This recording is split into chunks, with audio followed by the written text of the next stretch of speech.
Do you want to make your LinkedIn post stand out? Adding bold text grabs attention and makes key points pop. But since LinkedIn doesn't have a built-in bold feature, I'll show you a quick hack using typegrow.com to format your text like a pro. Let's dive in. First, go to your browser and visit typegrow.com. Type or paste the text you want to format in the provided box. So let me write here the example text that I want to try. Aside from bold feature, you can also try other options like bold, italic, and underline.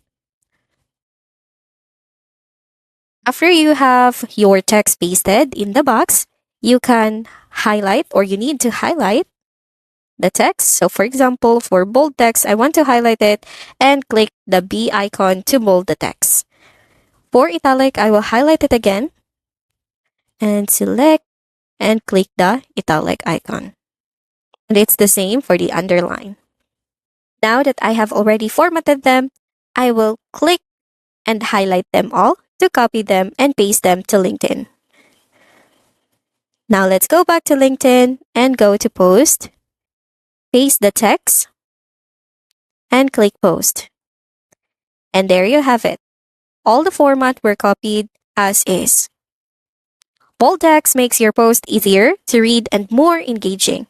Whether you're emphasizing key points, writing a headline, or making your profile stand out, this small trick can increase readability and boost engagement on your content. And there you have it, an easy way to format your LinkedIn text and grab more attention. If this tip helped, don't forget to like, share, and subscribe for more LinkedIn tricks. See you in the next one.